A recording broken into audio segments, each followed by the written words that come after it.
Hello, everybody, and welcome to Vegan Business Talk.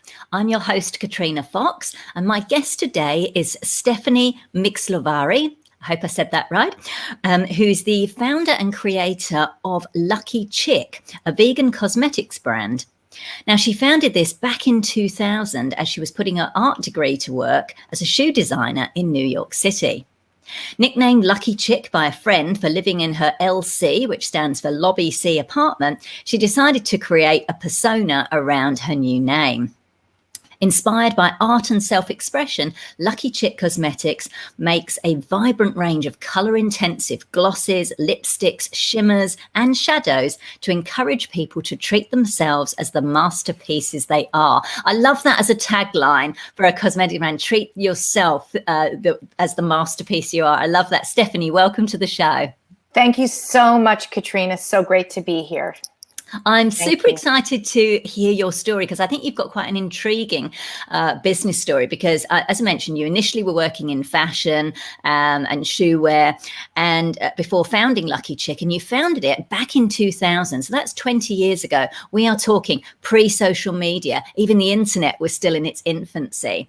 Now, you ran it for about 7 years, and then you took a break of almost or more, just over a decade, I believe, and then kind of revived it and relaunched it in 2018. Tell us a little bit about that. Why the break?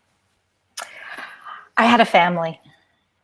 And so I actually moved to Australia during that time. I had my business in New York in the LC apartment for 10 years.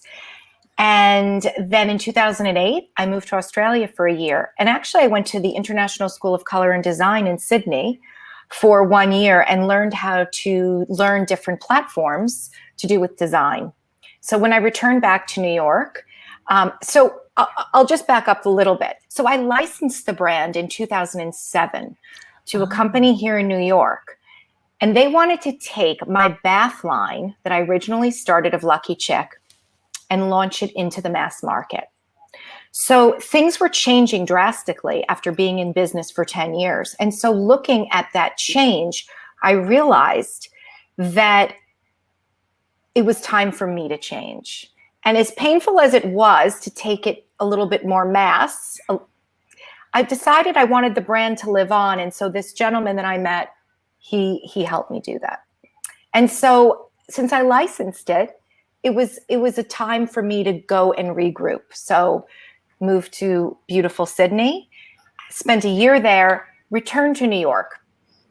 Now I did put my work, the things that I learned in Sydney to work. And I did open a housewares company for a little while with the designs that later became the inspiration for Lucky Chick round 2. So I know it's pretty convoluted, but as life goes, lots of things come into play. So I moved back to New York and had a family.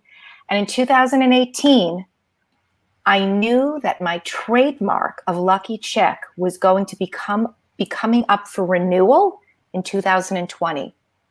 Now, for anyone knows, I didn't know, in the trademark industry, you must show use. You must show your product. And after 10 years of not showing anything, I was going to lose it.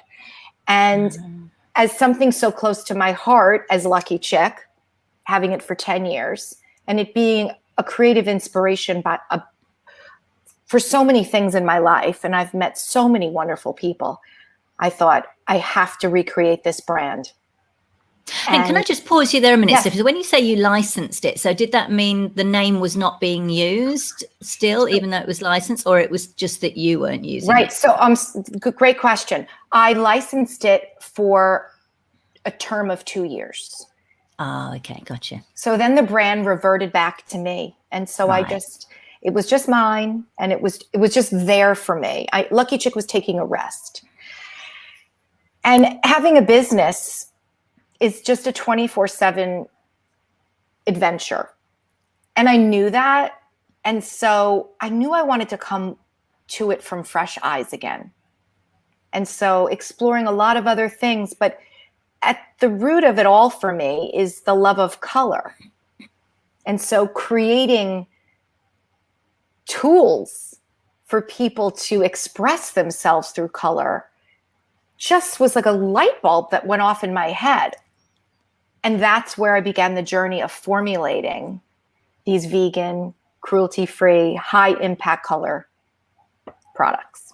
Lovely. I love that you shared that. And I love the way that it kind of tied in, like nothing is ever wasted. You know, when we look back on what we've done and it looks like, oh, we might be diverging off our so-called past. But then, like you say, with the housewares, that actually then inspired the Right. reviving of Lucky Chick. So I love that. Now, I'm curious. So you started a business back in 2000, and then you relaunched in 2018. I'm curious, what were some of the challenges you faced when doing the relaunch in 2018? And we're going to talk about COVID separately, but if we just take you back to 2018 to start with, what were some of the challenges you faced then, and how did they compare to the challenges you faced back in 2000 when you first launched the brand? Right. There are so many ways to do business today that it's like you could drown in all of the platforms, right? You could just work on platforms all day and decide which way you're going to sell and who you're going to talk to, and your inbox is flooded, and there's LinkedIn and Instagram and Facebook and lives and right? So I think it's drilling down and getting specific with your brand and realizing the best avenues. Back in 2000, you were very limited. So the first time I ever used the internet, like literally the first week I used, and I was like, that I turned on my, the internet dial up, I'm dating myself now, but I looked up the word laboratory, and that's how I found my first lab. And in 3 days, I was on a train traveling to a laboratory. It was like the wonder. I was like, it was the most incredible thing. And then I did trade shows. So I love that face-to-face, but now we have lives, and here we are. And this is a fantastic way of reaching the world. It far more than a trade show, but I love that in-person networking. So I do miss that, but we did have it again. And yeah. So when you relaunched in 2018, so you were doing the trade shows then when you did the relaunch, obviously before COVID hit. And again, we'll talk about that in a moment. So yeah, so I'm just kind of curious because it's maybe we'll talk about that in the marketing section. But so in 2018, you relaunched, and obviously this is a very competitive market, the cosmetics industry, but you'd won an Independent Beauty Award and you had landed a deal to get your products into Neiman Marcus. And for our international viewers and listeners, Neiman Marcus is a fancy high-end luxury department stores chain across the US. Can you talk to us a little bit? And again, we'll talk about how COVID has impacted that. But I'm curious, how did that happen? Like, how did you get on their radar? What were the steps you took to actually kind of land that deal? So I guess it was 2018, closer to So I did the Indie Beauty Expo. So trade shows pre-COVID was an amazing way to meet the buyers that your dream buyers, right? So I flew out to LA. There was one in New York actually, but where I ultimately met Neiman Marcus was at the Indie Beauty Expo. And, it never gets old. When in 2000, Bloomingdale's, which is another, I guess that's like a David Jones, comparable to that, when they walked in my booth and I was just a brand new business owner and they were jumping up and down saying, this is our Christmas. It's that feeling that it's like, you work so hard. You want, to launch a product. It takes so long to finally get to that show that when those doors open and buyers walk through, the adrenaline is pumping and you're just ready for beautiful things, right? But you're always unsure if that right buyer will walk in. And so, sometimes they have their tags turned. So I just even love talking about a trade show as I'm sitting here in my foyer because our office is shut down, but that's a whole other story. But so they came in and they just were so lovely. And, you would think they would be they were just so intrigued and so warm and curious, and they loved Lucky Chick. Nice. And nice. for always been, just by its name, just by saying the word lucky, people always want to, since the beginning, they want to envision or talk about what would make them a lucky chick. And so it's nice to get a group of women together, and it always prompts a good conversation. Yeah, it's definitely a name that people want. Oh, how did it come about? It's a good, nice conversation starter. That's brilliant. So all that happened. Your relaunch was going, kicking ass, as we would say in the US, going really well. Then COVID hit, and your life changed. You became you had to homeschool your children, your 7-year-old twin boys. Can you talk us through how that impacted your life and your relaunch and your business? Right. So earlier I spoke about learning platforms, and if I could spin it, because sort of it's the lucky chick way. Okay, there's lots of negative, right? But what has come out of this that will forever be with me in a positive way? And it's those platforms that I talked about that are so overwhelming, and that I would always hire other people to do and be overwhelmed by the idea of drilling down and figuring something out. So COVID hit. And at that time, we were in real lockdown, right? Just as I believe Australia, I know that everyone's gone into different degrees of lockdown, but we were here for months, and my kids were home, and I completely rebuilt my website from scratch. And I had been paying people to do it. And I just could never, the true essence of what Lucky Chick was not coming through. And so that's how I started my journey to reaching people in the way that I wanted to when I couldn't be in person any longer. And so doing lives and, sorry, go ahead.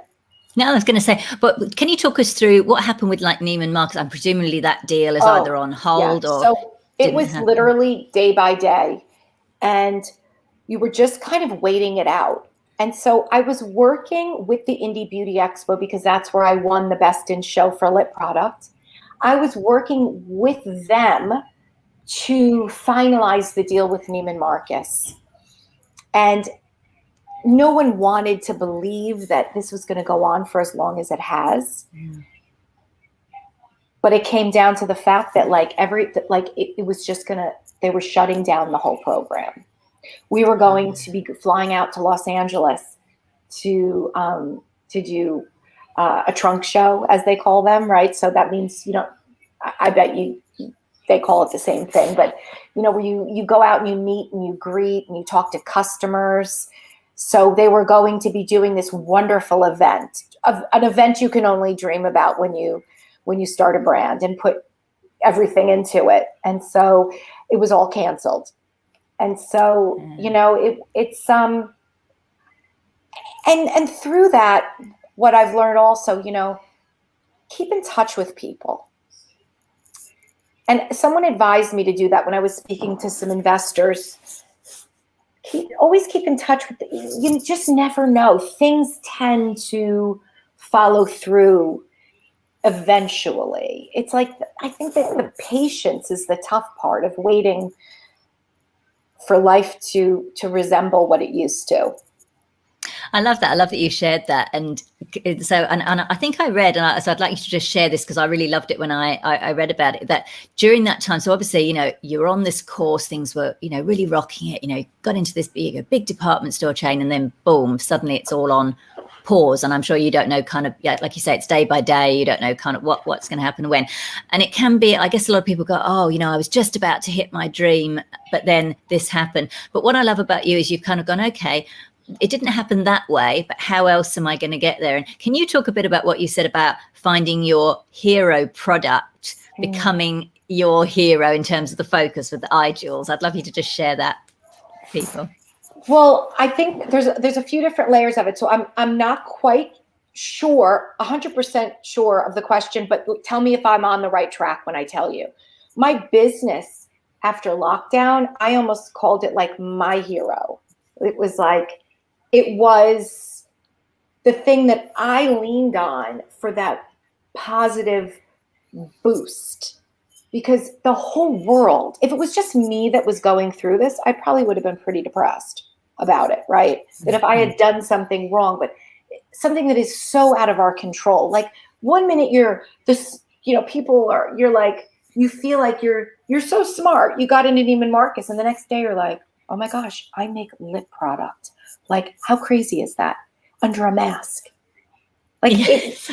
You really feel like you were so smart the day before, and you're like, oh, I should be doing face care because masks, or nails, and you start questioning yourself. So I guess part of me was like, kept saying to myself, and stay in your lane, don't deviate. And so, the hero, so every company needs a hero product, that product that sets them apart. And, for us, maybe next year there's going to be a different hero product. We're coming out with multi-sticks, which I'm like so excited about, like colorful multi-sticks you could use on cheeks and lips. And my business. But you had the thing with the eye jewels, and you said it helped you to focus. I don't even remember what I said that. Oh, okay. Yeah. You said that in the article. You sent me an article where you wrote about it, and you said the eye jewels became your hero product, and it helped you to focus because of the eye, to look in, and I think it helped to spark your creativity. Oh. That's when I am creating my own masterpiece. Right. So what I meant by that, so for me, homeschooling, I love children, but I am no second grade teacher. And for me, this time when I have my products now, and I created them, to take that moment where I can focus on putting my eye jewels on and that bit of sparkle in the morning, and where I get to focus is my hero. And I think that's gotcha. What I meant. Okay, gotcha. Wonderful. I love that. So what have you been doing this past year in terms of keeping the business going? Is it that you've shifted, which I know a lot of businesses have done, to direct online sales to customers and doing brand awareness? Can you just talk a little bit about what you've actually been doing kind of practically in the business to keep it ticking over? Right. I think what the most important thing right now during this time is to focus on brand awareness. Because while people may be in various stages of, shopping, not shopping, there's a lot of job loss, but people are still out there viewing websites, looking for creative inspiration.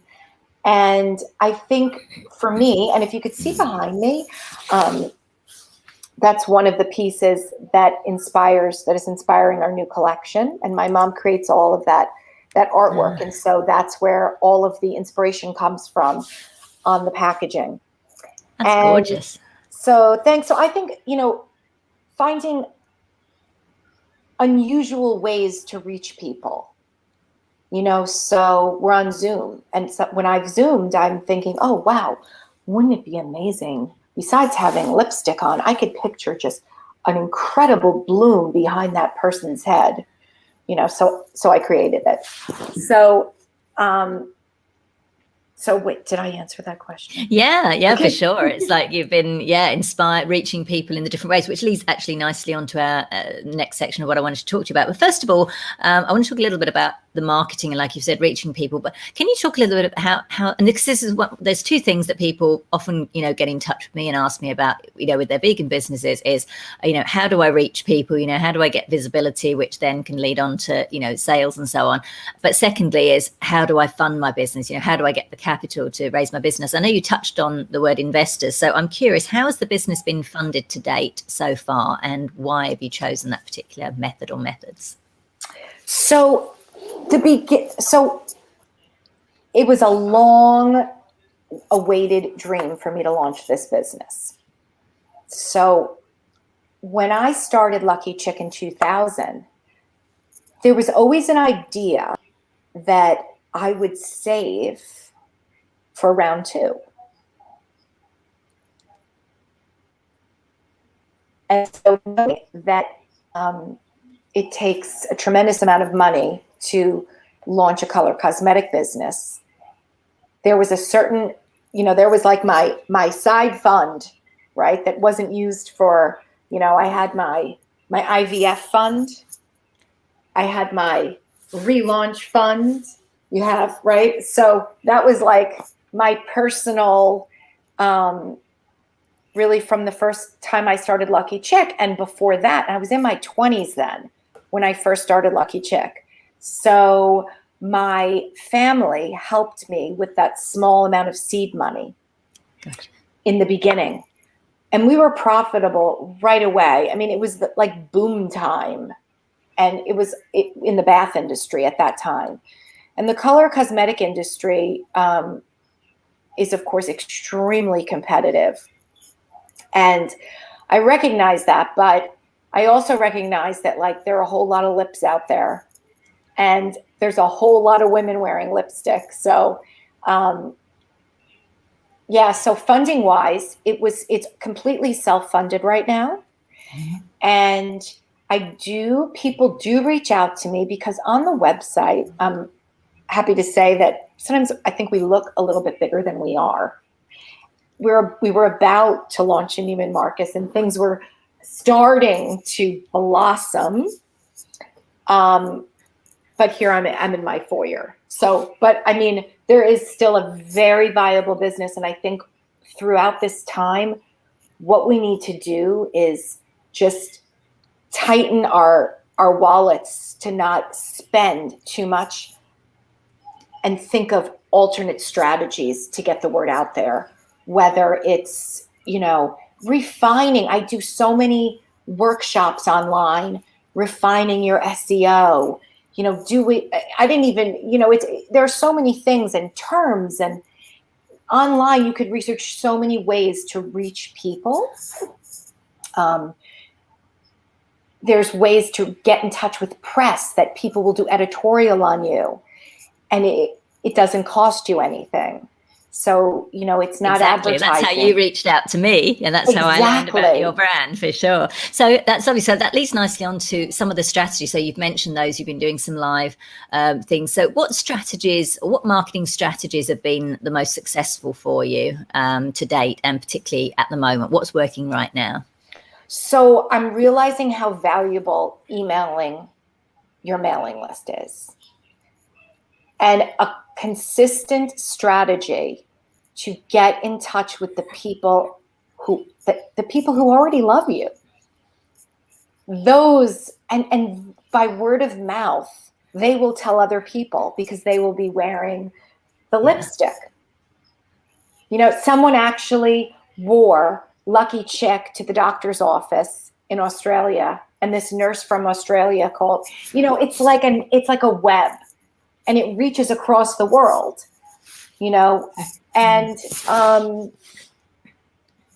I noticed you've got to focus on Instagram. Like, I don't believe you've got a Facebook page for the brand, as far as I could see, but you're quite heavily on Instagram, which is obviously quite a visual medium. Is that purely organic that you're using at the moment, or are you doing any paid, like social? So I have done paid, and we're doing that now. Right now, I am doing paid ads, like retargeting ads on the internet. Mm-hmm. So if, those sneaky things that you think that someone's listening to you, but if you talk about if you don't talk about it, but if you Google lipstick, let's say you Google NARS, all of a sudden there's Lucky Chick, and the computer knows what you're thinking.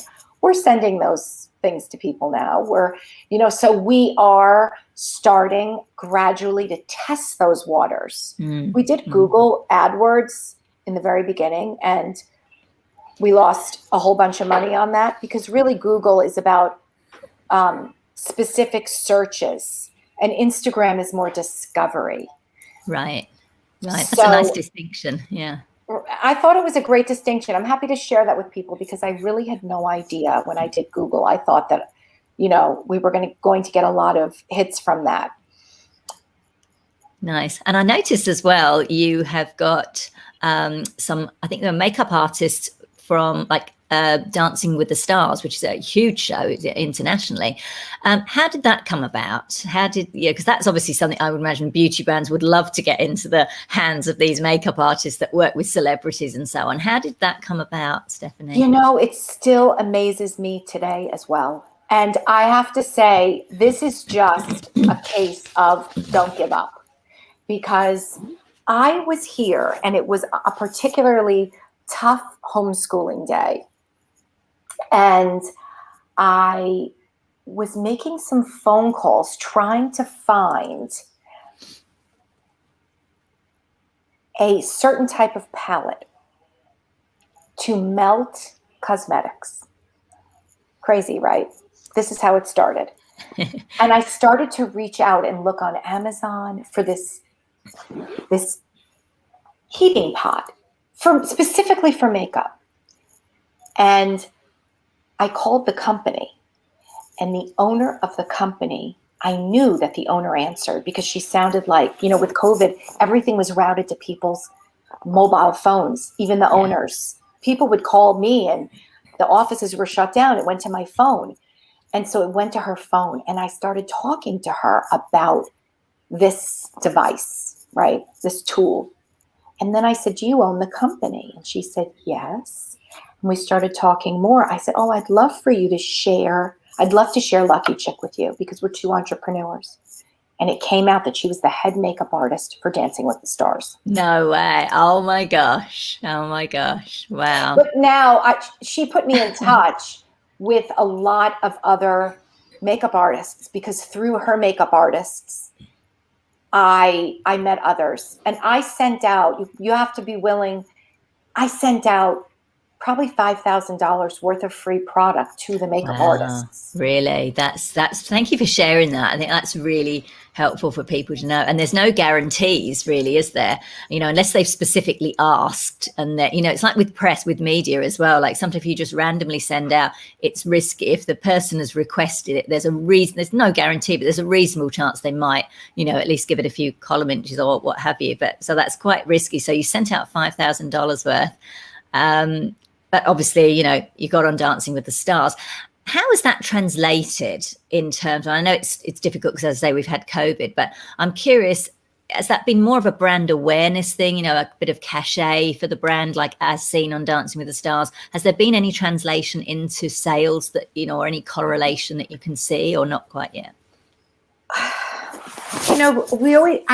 do a little bit of a discovery sometimes where I follow where did this sale come from? And you could kind of backtrack. It's time consuming, right? But other people, when they see you on that, they will, put you in their publication. It's really interesting. It is like a spider web that goes out over the universe. And then you don't even know, and people don't even know where they saw you from. So then we've got that on our Instagram, and then the makeup artists are posting and tagging us. Oh, they did do that. Great. Yeah. Right. So, of course, I asked for every name of every makeup artist, and then I reach out, and then I ask them to tag us. And you have to stay in touch with people. And I think that's the key. Yeah, and I guess to create that win-win, they got a win and they've got a really great new product they can use with their clients. So they're happy to kind of boast about that, or say about that. And then obviously it's a win for you as a brand. But no, that's it. I love that. Yeah. Sorry, I'll reach out to them and ask them if they need any more. And with COVID, I asked them, would you like a special pack just for this one client? Wow, I love that. Thank you for sharing this. I think this is something that people don't really talk about, and it's just really interesting. But that was just so funny. That was a real chance encounter. Like, even though you sent out lots of product, but what a nice. But I guess you were putting the vibes out there. I know we might be going a little bit woo woo, but do you know what I mean? You'd put those vibes out there, and it happened. The woo woo works. Yeah, I know. If you don't put the woo woo out there, nothing comes back. But I tell you, I packed the orders for Dancing with the Stars right here in my foyer, and they were lined up on the steps. I thought, my gosh, is this insane? Look how much I'm sending. No, you have to talk to yourself. Send that product out. Send it out. Now, lipstick is a lot less expensive if someone's selling like, yeah, like a jewelry product or something. Right, It's like, right. $1,000 watch or something. Right. Yeah, okay. It's so different. So don't go bust on, but balance it. But people love getting the product. Everyone loves a freebie. And I think that's, yeah, true. Thank you for sharing that. I think that's brilliant. Now, talking of vegan beauty brands, there's now, the cosmetics industry was always, massively, competitive in terms of so many brands in the space, from the really big ones through to indie brands. And now, of course, there are more vegan beauty and cosmetics brands, even A-list celebrities now bringing out their own ranges and by default making them vegan, which of course is fantastic. But it also makes the space kind of more crowded. So I'm curious, how do you stand apart? Like, what is Lucky Chick's point of difference? Right. And it's interesting. I can't imagine now someone not creating a vegan cosmetic brand. It's like, it just doesn't, now that there are so many experts out there that can help one, such as yourself, and source the materials, I think there's just, it's a no-brainer. What sets us apart is Lucky Chick is rooted in original art. We're all about the art. We're all about creating. And more, we're talking about, self-discovery and self-care through creating and color. And so really looking at that, as a vehicle for, this sounds really out there, but mental health, but, taking care of yourself and having rituals, daily rituals. And I think that has become more apparent than ever today, of how we need to self-soothe ourselves. And I happen to do it with lipstick. I love that. I do it with glitter and sparkle and bleach, so I totally relate. But I love that. And I love that you come from that aspect, and your products are for women of all ages. I know that you kind of quite clearly say that it is for all women, and because a lot of the beauty industry, and I had this discussion with another guest on the show about sometimes the beauty industry as a whole is more about making particularly women kind of feel less than, like, there's something wrong with you, but if you buy our products then you'll be kind of okay. But I love your take on it, that it's not about that. It's about the art, it's about creativity, fun, self-expression, and as you said, more of an aspect of self-care, of just brightening yourself up. Not that you don't, you're not perfect and beautiful without any cosmetics, but it's like a little bit of fun, a little bit of extra sparkle and color, which right. I love that. Exactly. And it's also something wonderful to share with other people.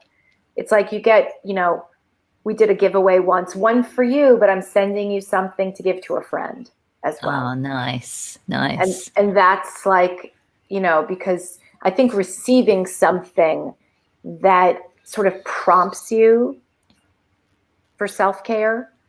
It's not only the cream that you don't see, which is also wonderful, but something that people don't take the time right now to do sometimes because they think that they're not with anyone. Yeah. No, I love that. Now, I believe as well, your products have been added to a beauty subscription box. Don't necessarily, if you can share the name if you want, or you don't have to, but I'm curious, we can talk a little bit about the power of collaboration, which we touched on a little bit earlier with the makeup artist, and why those kind of things, those kind of collaborations can be win-win. Right. Oh, yeah. It's definitely a bright light towards a very, very bright light towards the end of 2021, going into 2022. We're going to be in about 400,000 individual boxes with Lucky Chick. That's amazing. So that is going to be really wonderful. It's going to enable us to get into the hands of many beauty lovers, and and building brand awareness. And that's what those beauty boxes are so wonderful for. And so as a collaboration, I'm very grateful for this collaboration. The particular box, I've spoken to several of the boxes. They're all lovely people. The collaboration is something that I'm incredibly thankful for, because they have their finger on the pulse of really what people are looking for. So getting to speak with them and even naming a product just to talk to them about, should we name that a gloss or a lacquer? What is that product? What color are women interested in right now? When things start to open up, is it going to be like the roaring 20s again? People are going to have a lot of glitter on. Yay, I'm all for that. Eco glitter, of course. But yeah, absolutely. I might throw it up in the air, wear it. So did you reach out? Like, I'm just curious because you said your office is closed. So I'm curious. It seems like you're doing a lot of stuff yourself at the moment. So did you like reach out to these beauty boxes, and how did that kind of come about? And I'm just kind of curious about how much you're doing in the business versus, say, any staff members you might have had before COVID. Right. So right now, everyone works from home here now. So, I mean, some offices are open, right? Like more essential offices, and we're very fortunate that we can work from home. So people who are, speaking with customers on the phone, some sourcing, we don't have to be together to do that. And so a lot of people are also homeschooling. So, so that's what's going on with our business. So people are remote. The beauty boxes, I started meeting them at the trade shows. Oh, okay. Right. Gotcha. And that's where it all started. So if I wasn't doing the trade, if I hadn't met them, I would be, I would just be like Googling and looking up buyers. Yeah, and doing that outreach. Yeah. And is it mainly you that's doing that? What's your kind of, as the founder, what's your kind of key role in the business? Like what kind of tasks, I guess, do you do compared to stuff that you outsource? Right. So I think, don't get me wrong, I do the little stuff too, but I'm always thinking about, like, if I can be a bird looking down on the business, what does it look like? Where do we have some weaknesses? Where are our strengths? Who do I need to be reaching out to? Yeah. And sometimes it is looking for experts, but then it's also sometimes becoming the expert. Because Instagram is very time consuming, creating content for it. And I don't think before people do Instagram, they realize how time consuming it really is. But right now, I know my brand is in its infancy. I consider it, even though I had it before. Yeah. But because of COVID, we kind of, we were stunted, right? So, so you're working on the business rather than you're doing more of working on it than directly in it, or a little bit of in it and on it. Right. Yeah. I mean, a little bit of both. Because of COVID, it's different. But so like Instagram, people will reach out to me that want to create the content. But it's somehow, if they're not working with me daily and in the business, and I don't mean people who work for me now, but let's say, people that you can outsource it to. Yeah. Right now, I think in order to create authentic content for a business my size, it's really great to learn the platforms. Yeah. Yeah, no, that's fair. It's good because then even if you get to a point where you are ready to outsource, you can really brief that person and they've got something to look at to kind of get your voice, your tone, the whole feel of you. So I think that's great rather than outsourcing, necessarily from the beginning. That can be, a little bit tricky if the person doesn't understand the brand voice. I've changed my website so many times in the last year and updated it. I couldn't afford to pay someone the amount of times that I've updated it. Right. And they would fire me. I would have been like their only client because I'm always changing things but you have to be nimble right now. It's true. It's very true. But I think you're right that, people are itching to kind of, obviously we're people at different stages of the world. I mean, we're kind of you know, we've been kind of open to some degree, you know, for the past few months. We've been quite fortunate here. And, you know, now we're allowed to dance again. We weren't allowed to dance in public for a while, and now we can. So I think people are itching to, get back and put on, you know, lovely, colourful stuff like that you've got. But can you just to wrap up, Stephanie, you've had quite an interesting business journey. As I said at the beginning, you started the brand, you had a pause, you've relaunched in a, completely different kind of marketplace and society. What have been some of the key lessons, maybe one or two key lessons that you've learned? It could be personal, professional, or both. But what would you say some of the key things you'd like to share? I mean, the first thing that comes to mind, and it's going to sound super cliche, but I'm just going to go for it. Go on. Don't give up. Tenacity. Sorry. Yeah. Tenacity. Yeah. Yes. There are going to be twists and turns, and the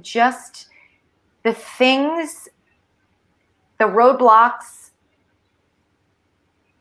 may become your best assets, because in order to get through a time like this and to have, COVID happen, let's just take, for instance, so if I got into Neiman Marcus and my brand awareness wasn't as strong as it could be, maybe we wouldn't be as successful as we will be in the future with them, because we've had this time. That's a really good point. I like how you flip that and how you have that different perspective on it. Because like you said, it could send people become quite depressed, to kind of have that thing, it's there, and then suddenly it's taken away and you can't quite see the gift. And I want to be obviously respectful and sensitive in talking about COVID, because I know it's decimated a lot of businesses. People have lost their homes and lives. But, there can be those different perspectives where you can see a quote, kind of an upside or a benefit. So I appreciate. Well, I don't want to sugarcoat it. I mean, it's an incredible loss. Don't get me, you know what I'm saying? To lose, to have a business that you've put your financial savings into. Yeah. And so I think if I'm to analyze myself for a second here, but to stay so uber positive, it's mostly to coach myself through a really tough time. Right? It's I don't want to lose the business. If you can stay through COVID, you will withstand, you will go on further. If you have to shut down, it's incredibly painful, but because we're so small, we were able to tighten. Yeah. So dramatically. Right? And so I believe that when we're able to reemerge, we will still be there when other people weren't able to survive through it. Gotcha. There are some very large cosmetic companies, even like Becca Cosmetics several weeks ago shut their doors. People were shocked. That's all by Estee Lauder. But times change, and that wasn't probably the right avenue for them. But so I think just stick to it. I think that, I've been homeschooling, like I said, so I get to tell my kids, because it's tough. They're 7 and they're home and they want to be with their friends. Of course. And we can't give up. And so I also think that I have to show them that we can't give up. Absolutely. Well, I love that you haven't given up. I'm very excited to have learned about your new brand. I know we were talking off air before we came on. I love that you've got some gold shimmers and, glitzy stuff. I'm like, yes, because I always make a running joke whenever I interview anyone in the fashion industry. I'm like, we need more sparkly things in fashion and beauty. So I love that you've done that, Stephanie. And you ship worldwide, I believe. We ship worldwide. And if it's over $50 to Australia, I have to put this on the site that it's free. Amazing. So you can find out more at luckychick.com. It's been lovely speaking with you, Stephanie. I really appreciate you sharing honestly and candidly your insights and your business journey. And I'm excited to see where you go next. Thank you so much for being with me today. Thank you so much, Katrina. Lovely to be with you. And thank you, everybody. Thank you. And thank you, everybody, for tuning in. Stephanie, I'll see you in just a second. So don't go away. Thank you, everyone, for tuning in, and bye for now.